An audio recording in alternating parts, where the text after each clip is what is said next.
Yes, get your homework.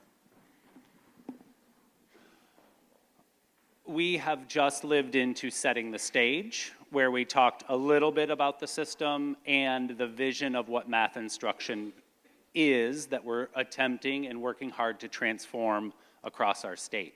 Up next on our agenda is the design of the system and how it unfolded.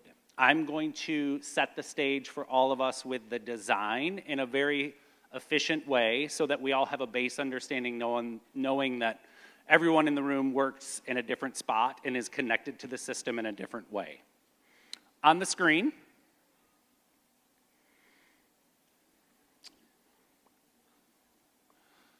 this is a slide that's not new for many of us. It speaks to the Essentials document and how it could unfold. It could unfold as another attempt to change instruction in the state, or it could unfold and engage kids in new learning, new ways of learning mathematics across Michigan. This is our hope, the one in the bottom right. The system that we designed to make that happen has layers to it that are on the screen. Many of you are familiar and play a role in these layers. We have the early math team who structures and supports the work. We have, as they stood up earlier, early math specialists spread across the state who work as a bridge between the state level team and the local district teams. Every single local district who was a part of the work created or utilized a leadership team that they had in their local context to monitor and respond to the needs of the educators. And then clearly we had K-5 teachers at each of these sites spread across the state. These layers of the system are the main players, and you all have seen and heard these things before.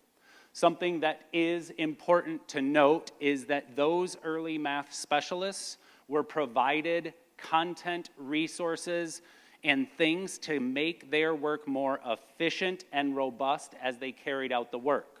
Their role is to bring content that's created at the state level with our friends, our research team, and Trish, Jess, Sonia, and myself. As it's created at the state level, they're the bridge to bring it to the local level. One thing that's pretty innovative, I think that first picture speaks that there are layers to the system, and it almost looks like a hierarchy, like the people are on top are in charge and we're doing the things down the system, right? I think it's important to note that the interaction among those groups is ongoing and constant. These groups work together alongside one another, they learn together, they collaborate together. It's not that one group is doing all of this in isolation. As much as possible, these layers of the system are put in the same space to be learning and hearing the same things. In each of the classrooms across the state, we had common instructional materials, which you've heard already. Number Corner is a set of common instructional materials that centers 20 minutes of mathematics in each classroom. It's a common tool that opens up opportunities to collaborate across sites. Since we're all using the same thing, we can now run into the same problems and work together to solve them.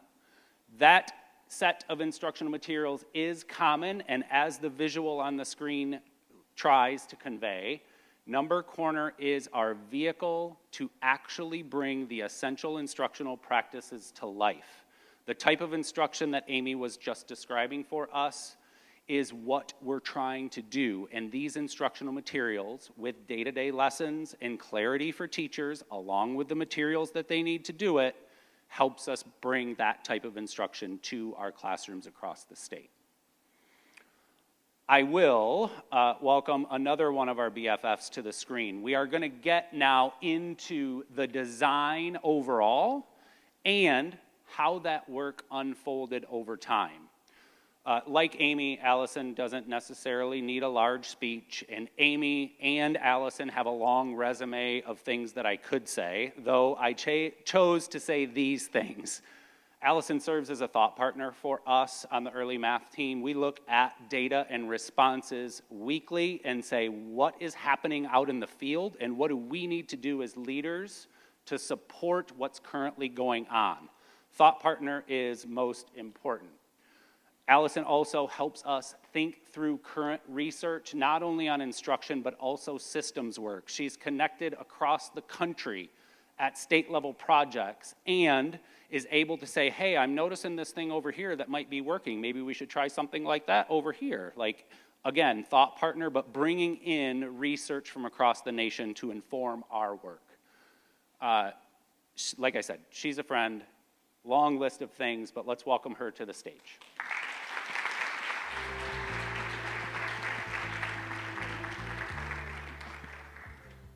Okay. It's really great to be here with you all on this beautiful day. I'm so glad it's not yesterday. It was very rainy. Here we go. So we are working on telling this story. And I'm going to see if I can get this to work. Okay. Rusty pulled up this slide already. This is the story we're telling today. And we're going to start with these first two chunks here. I think they go together. But I want to emphasize that as we tell this story today, we're going to be talking about this story in terms of what we did do, and very explicitly also we need to name what we did not do. Amy just gave some examples of things often that happen when we try to improve math for kids. There are things we very intentionally did not do, and that's part of the story, and that's part of the story we need to get out into the world. Because people hear math change and they make assumptions about what we did to make that change. And we need to actively disrupt those assumptions, because the things that we did differently are what are making change happen for kids, are making our classrooms have the potential to be much more joyful and connected for kids. And we have to be able to say to people what mattered about our work. So that's the goal for we did have an hour. We're going to do it in 30 minutes now, Amy. It's okay. We're good. Here we go. So this is your goal at the end of today, is to be able to walk out and feel like you are confident in saying what does matter about this story and what is really important about what we did not do and we cannot fall back into doing. And we cannot let our state leaders or our district leaders or our ISD leaders or our principals or our colleagues in the classroom next door fall back into, because we're making progress towards something different that really, really matters. Okay, on page 6 of your yearbook, part of what the early math team and I were thinking about, and this came out of a leadership task force retreat also, is we need some way to capture what matters about our work. So this is what we've come up with. It'll probably change as we iterate on it and come up with better ideas and learn about what's really important to communicate. But this is what we're going to use to structure our story today. You might want to jot down some notes, and we're going to move through the different pieces as a way to structure the story about what matters about what we did. So one of the things, again, that I'm going to refer to, and probably I think most of you have thought about thinking traps in some way through this work. It's a way of saying what we did not do. So thinking traps are these habitual ways of thinking about and doing educational change that are just built into our systems. They're not things we do on purpose. They're just the recipes that we follow because we're busy people and we're trying to do the best we can in a really, really hard job. Okay? But they're the things we cannot do. So I will be naming some of the traps that we intentionally tried to avoid in this work. Did we do it perfectly? No. But we intentionally tried to avoid them, and we're going to continue to intentionally avoid them. So here's our structure of our story.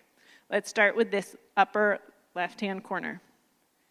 It matters that this was a statewide system. What we did not do, what usually happens, is each district or school by themselves tries to figure out how to make math teaching better. We did not do that. That's actually really, really important. That means we combined our resources across the state to develop and use shared tools, to create coherent and collaborative learning experiences, to create networks where we could solve problems because we were running into the same problems, because we were trying to do the same work together, and we could have meaningful cycles of inquiry. That means we can learn more about how to support math change across the state because we're working together on it to figure out what do we need to do a little bit differently here versus here? What happens that's the same no matter where we are, because changing math instruction is going to run into the same challenges across classrooms across the state. Okay? This matters that it was a statewide system. That has to be part of our story, that we are doing this together, not letting each district or school do it by themselves. Okay. On the bottom right is kind of the big ultimate goal. And I want you to think about what's different about how we stated this. Children, teachers, and leaders across Michigan see themselves and engage as powerful, flexible problem solvers and collaborative learners. We were really intentional on how we said this. We put children, teachers, and leaders. What's different about that, right? Often, a thinking trap we fall into is we see a kid learning challenge, we see a change we want to make, we see it as a kid learning challenge, and we don't think about the adults needing to learn too. That is a trap we intentionally avoided. That is what we did not do here, okay? Another way we fall into that trap is we just think, what do teachers need to learn? And we don't think about what do all the people who support teachers and make decisions that impact teachers need to learn, okay? We did not do those things, and that is really important. And it connects to our organizational practices. This value 5, that powerful learning for children requires powerful learning for educators. This vision that Amy helped us really dip into, if we want that for kids, we have to fundamentally rethink what learning looks like for the adults in our system. And I think we made really important steps to doing that. This says exactly what I just said. But if we want kids' learning to be different, we have to think about different learning for educators. And that means changing our leadership practices. So that's what the world a lot of you were living in this year was, how do I do my job differently so that teachers can do their job differently so that kids actually experience something different? And here's the challenge. Our systems around all of the adults are not built for this. We are having to fight upstream, so to speak, in order to create anything different for educators or kids, because our systems are built to keep creating the results they've been creating for decades.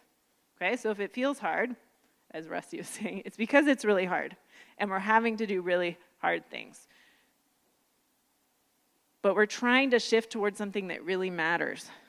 And it matters for all the reasons Amy said, around having kids feel joy when they're learning, be able to play when they're learning, feel connected when they're learning. It's also deeply grounded in the research. So we just looked at how you need a lot of soft skills, so to speak, to do well on a test. There's lots and lots of research that shows that this does work. This does help kids be more flexible, powerful problem solvers, and supporting teachers and leaders to be flexible, collaborative problem solvers helps kids do that too. Okay, so I want to emphasize, this is not, sometimes people kind of think this is fluffy, soft, like, oh, you just want everyone to like each other kind of thinking.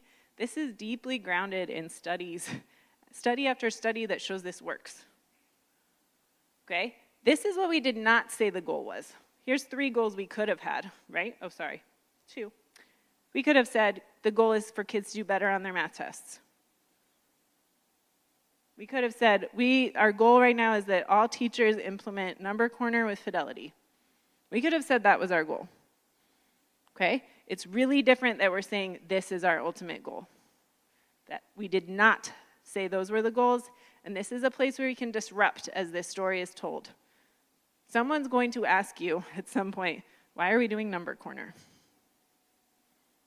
Or what is this 23H stuff? Or what's early math trying to do?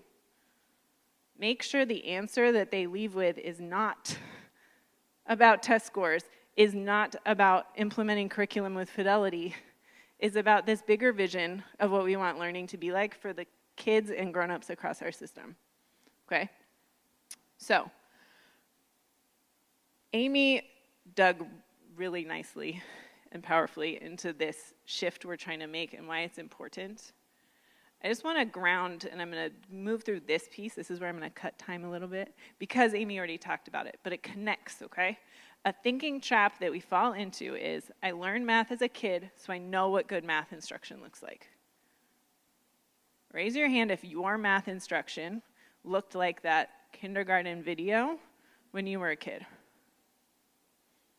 Okay. This is the key point. We cannot get kids to learn this way if we don't also learn to learn this way. This takes us to learn, okay? So if you think about what it meant to be a learner when you were a kid, you probably think about things like this. And these are all things that surface with Amy. But I want to put them up on the screen for one moment.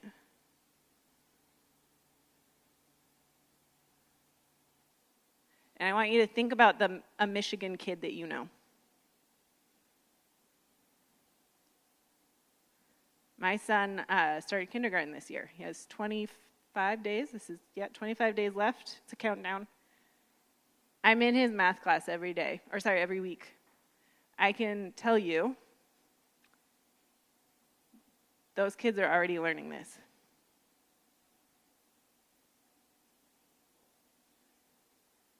And probably all of you have been in a classroom recently where the kids are already learning this.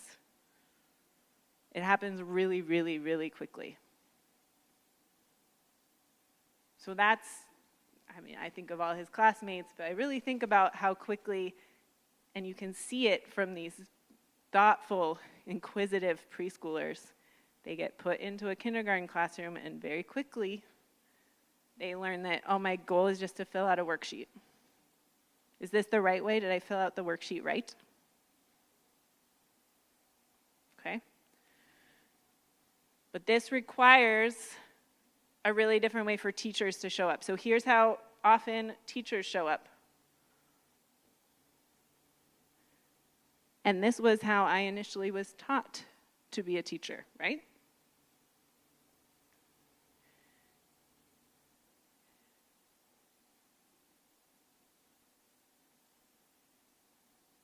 One thing I want to highlight here is, does this look like fun? So we have the kid mental health crisis. We also have an educator mental health crisis. And if we keep pushing teachers to this, I don't want to do that. Okay?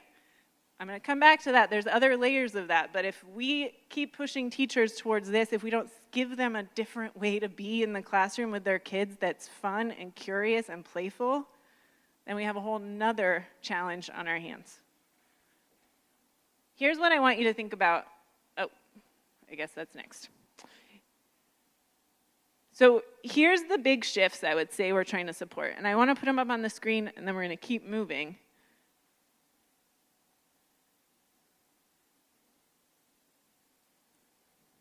These are really, really, really big shifts we're trying to support, and that's why it takes a really big effort to shift them. This is not anything that can be solved in 1 year or with one great PD. But if you think about which classroom you want our kids to be in,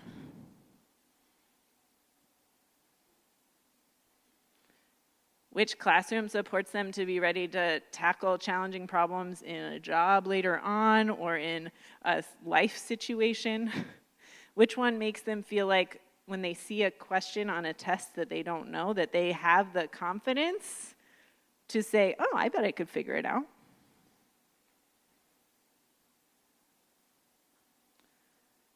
So, when someone asks, why are we doing this? Or what's the goal here? There's a lot more to our answer, hopefully, than we're just trying to get kids to be better at math.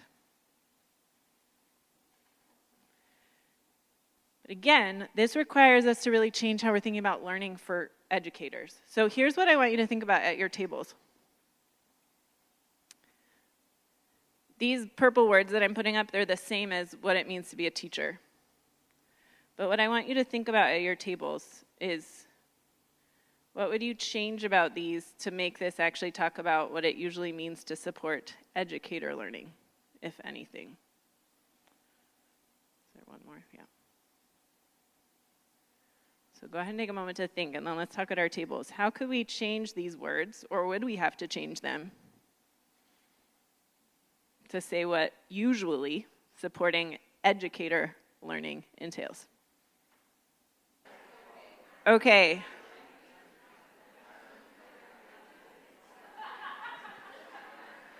So I'm going to call you back together.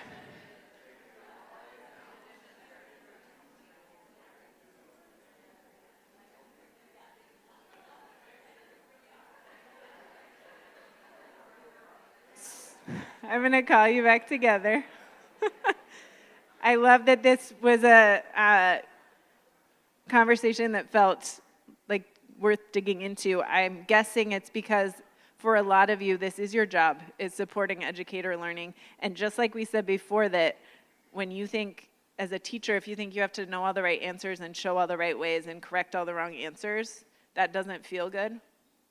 It doesn't feel good when you're doing that to teachers or other leaders or colleagues either. And in my experience, it actually gets harder as you move up because there's more and more pressure, depending on what your title is, to feel like you have it all together and you know all the right answers. And what happens is that's not as fun. It's not as connected. Amy left, but that's the word I was wanting to point at her about. You feel less connected if you can't make mistakes also, okay? So that's a big change we're trying to make amongst our educator communities, is if we can't make mistakes in learning a totally different way to support learning in our system, then that doesn't feel good for us either. If we feel like all we're doing is showing the right way to do it and then going in and telling people whether they did it or not, that doesn't feel good either, okay? So we're needing to really shift how we support educator learning also. And we can summarize that incompletely in similar ways.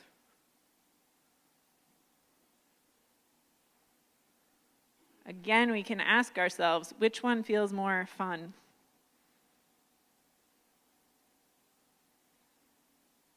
Which one would make me want to stay in the classroom or stay in my leadership position?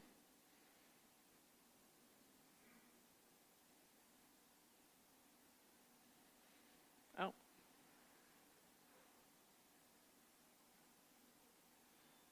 So again, this is the part of the story of what we're doing. If changing educator learning systems isn't part of the story we're telling across the state, then we're missing a really big part of the story. This is not just about what kids are doing in their classrooms for 20 minutes. This is about also changing how everyone in our system is learning so that those 20 minutes, or hopefully longer, can be really different for kids. All right, I do want to give you a moment to look in your yearbooks with this lens. If our goal is powerful, flexible problem solvers and collaborative learners, kids, teachers, or leaders, do you see any evidence in your yearbook? And now you've been sitting for a while. So if you feel like standing up and talking to someone about it, please do. Look through your yearbook. What evidence do you see in our yearbook that we're starting to make progress towards this goal? And please pause. You can stay right there. Hi, Joe. We're going to work in a 10-minute break. When you and your best friends are good talking and finding a good stopping point with talking about the yearbook, we'll take our 10-minute break, and we'll come back at 2:15, which is 11 minutes. Have a good break. All right, if you can find your seats, we're going to jump back in. I hate to compete with sunshine here. It's true. Yesterday might have been better in retrospect.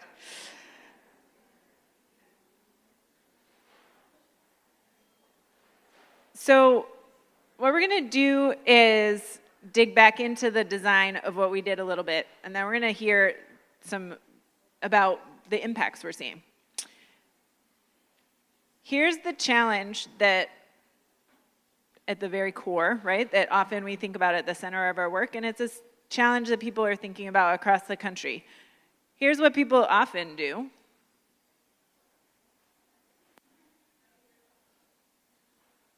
I want to be clear, we did all of those things, but we're going to talk about how we did them mattered. Here's what we did not do, though, right? We did not just teach to the test, and I can tell you, I started my career as a teacher doing that. My kids passed the test. I definitely feel like they hated learning. Okay? I did not actually set them up for success long term in terms of feeling connected with school, feeling like they were a problem solver, feeling like they had agency, feeling like they could apply math to their world. None of those things were true. I taught them how to take a test. Okay? We did not do that. We did do these other three things, but how we did them matters. So we do not want people walking away. The story is, oh, well, they put number corner in a lot of schools. That's not the story of what we did. The story is also not those essential practices. That's what solved it all, right? It's an amazing document. It did not solve all our problems. We hired EMSs. We thought about the role they could play in schools. But again, that is not all that we did, okay? And how we did these things matter. So that's where these hexagons, and these hexagons are what I want you, I want them burned in your brain when you leave today, okay? This is explaining what we did. And it's on page 6 if you want to jot down any notes. What I'm going to do is move through these and talk about what each of them meant for our work, and we're going to bring some other voices into the room too to talk about what they meant for our work.